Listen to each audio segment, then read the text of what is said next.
Bienvenidos al módulo 3, donde hablaremos sobre la comunicación con el paciente y su familia.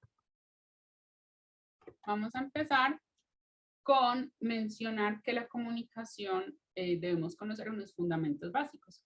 Primero es que no es un acto único, sino que es un proceso y que todos los miembros del equipo comunican. Entonces, desde el portero de un servicio hospitalario puede comunicarse de forma verbal y no verbal con la familia, con el paciente, y hay que prestar atención a eso. El segundo es que la comunicación es un encuentro entre dos biografías, dos seres humanos, dos personas, y que entre ellos debe haber una simetría moral para poder realizar un adecuado proceso de comunicación. Además, que nosotros antes de transmitir un mensaje debemos parar, conectarnos con nuestra propia respiración, evaluar cómo está nuestra parte emocional y poder cuidar también nuestras emociones para así poder transmitir el mensaje de la mejor manera. Tercero es que la información debe ser ajustada, entonces es como una llave a medida que va a abrir un candado y por eso no debe ser demasiada ni tampoco insuficiente, sino que va a ser adaptada a esa persona, a lo que ella quiera saber.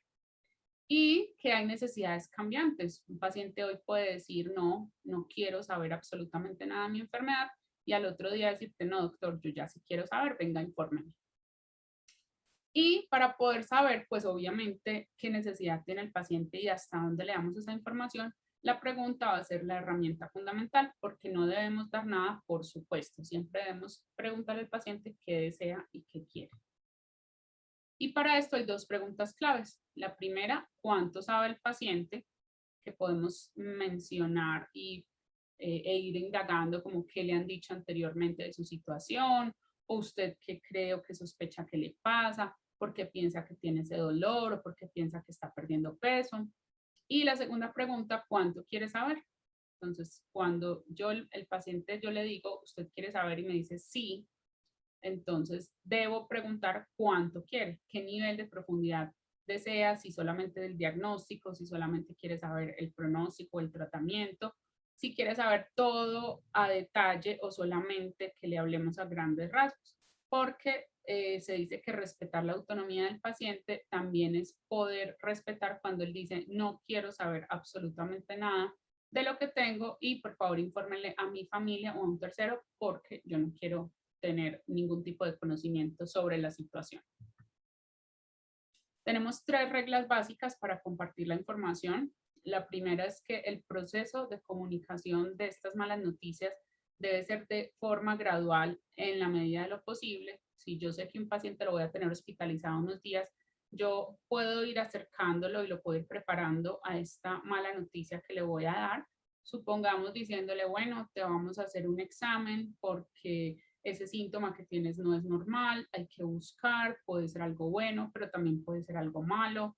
Después, cuando llega el resultado del examen, mira, encontramos una masa, hay que estudiar esa masa. Puede ser una masa benigna, pero también puede ser una masa de características malas, como un cáncer, porque esto va a ayudar a que el paciente se vaya preparando para una posible mala noticia. La segunda es que debo ser claro, sin minimizar, ser realista, pero manteniendo la esperanza. Esto se refiere a que muchas veces en nuestra cultura utilizamos palabras diminutivos. Entonces, señor, tiene una masita, tiene un tumorcito o tiene una bolita y el paciente realmente no entiende que es una enfermedad tumoral, que es un cáncer. Entonces, siempre debemos ser claros en nuestro lenguaje, utilizar palabras acordes al nivel cultural e intelectual de ese paciente, ser sinceros, contarle la verdad, pero siempre mantener una esperanza de que siempre, siempre, siempre hay algo por hacer, que lo vamos a acompañar, que le vamos a ayudar a evitar ese sufrimiento, a calmar los síntomas que le pueda generar la enfermedad y que siempre vamos a estar ahí rodeándolo con su familia, ayudándolos a poder vivir esta enfermedad. La tercera regla es utilizar la expresión que en inglés se llama warning shot, que es esa frase que hace que el paciente se conecte con el interlocutor con el que le va a decir esa mala noticia Y es como cuando a uno lo llama el novio o la novia, el esposo o la esposa, y le dice, Juan Manuel Montoya, tenemos que hablar muy seriamente, ¿cierto? Si a mí mi novio me llama y me dice eso, yo digo, ay, ¿qué habré hecho? ¿Qué hice mal? ¿Qué me irá a decir? ¿Con qué me va a salir? Entonces, estas expresiones, ejemplos pueden ser, siento, decirle que me temo que los resultados no son tan buenos como esperábamos, o don Jesús, venga, que tenemos que hablar, le tengo que contar los resultados de los exámenes, hace que toda la mente del paciente se concentre en esa información que le vamos a dar y que todos sus sentidos se enfoquen en que puede recibir una mala noticia. Después, cuando ya se da toda la información según el nivel de profundidad que desee el paciente, para cerrar, debemos planificar y hacer un seguimiento del proceso. Entonces, como decíamos, mantener la esperanza del paciente también es mostrarle que aunque le estemos dando una mala noticia, tenemos un plan de tratamiento y un plan de acompañamiento que vamos a seguir. Esto minimiza la indefensión porque no solamente el paciente se queda con lo malo, sino que, bueno, me acaban de decir que tengo, ejemplo, una enfermedad de Alzheimer, pero me están diciendo que me van a mandar al neurólogo para que mire qué tratamiento me puede hacer, que hay diferentes opciones farmacológicas, que, ¿cierto? Además de la mala noticia, un plan que vamos a seguir. Y terminar la conversación con palabras de esperanza, sin mentir. Dijimos que siempre vamos a decirle la verdad al paciente, pero manteniendo esa esperanza de que al menos vamos a estar ahí para acompañarlo y apoyar.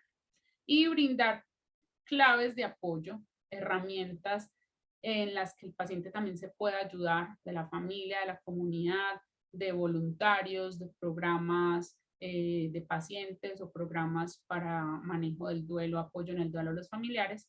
Y al final dar un espacio para resolver preguntas, dudas, para que el paciente nos diga con sus palabras qué entendió de la información que le brindamos y nosotros podamos verificar que sí fue comprendida esta información.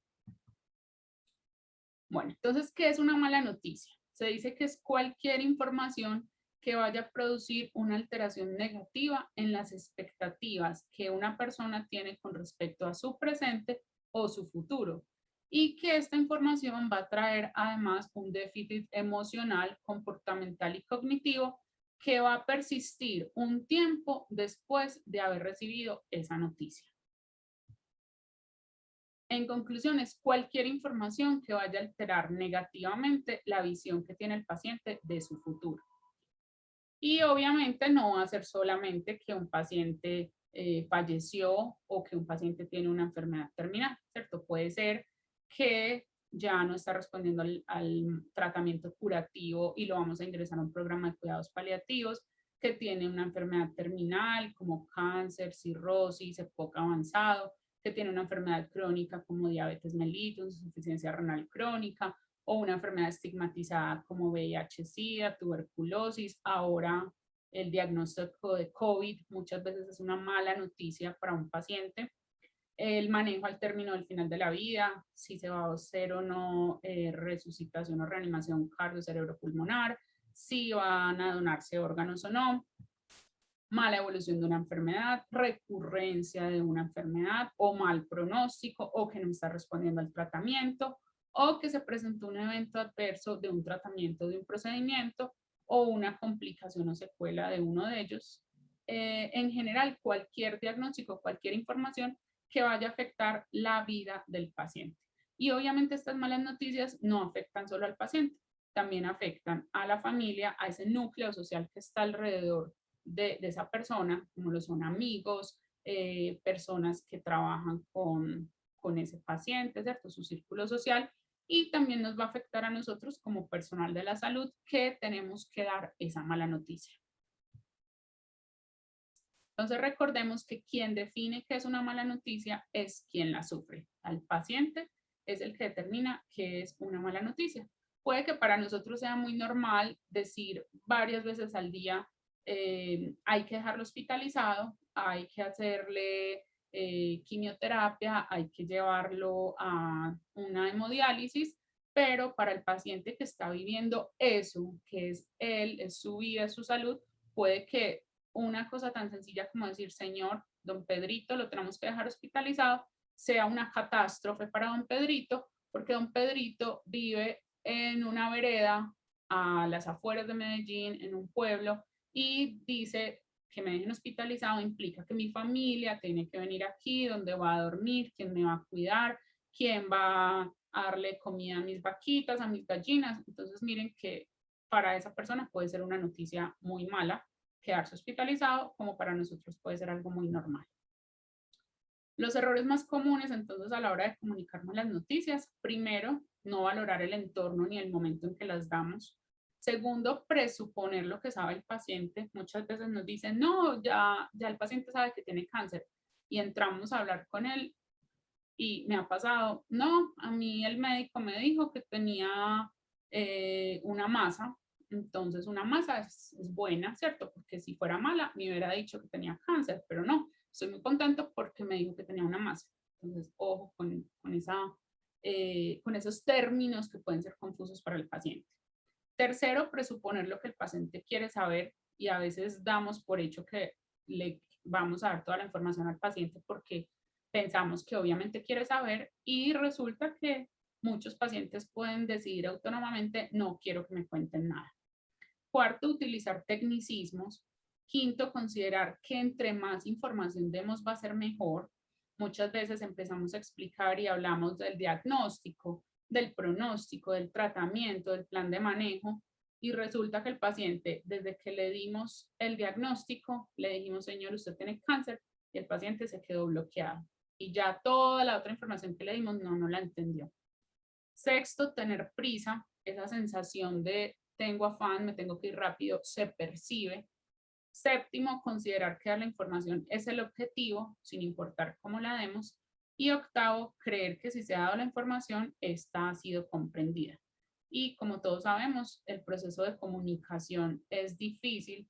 Muchas veces no se transmite lo que uno quiere decir porque la comunicación tiene, además de ese componente verbal, un componente muy alto no verbal. Entonces comunicamos también con los gestos, con las miradas, con toda la parte pues visual y de expresión. Entonces, para hablar de cómo dar malas noticias, vamos a utilizar el modelo Spikes. En español se llama EPIC, así como lo escribe aquí con doble al final. Este es un protocolo basado en el protocolo de Robert Bookman que modificaron Bale y sus colaboradores en el 2010. Entonces es la palabra spikes en acróstico y cada letra nos va a recordar algo que debemos hacer a la hora de dar una mala noticia. Entonces la S o la E de la palabra EPIC se refiere al entorno, es preparar ese lugar donde vamos a dar esa mala información o esa mala noticia.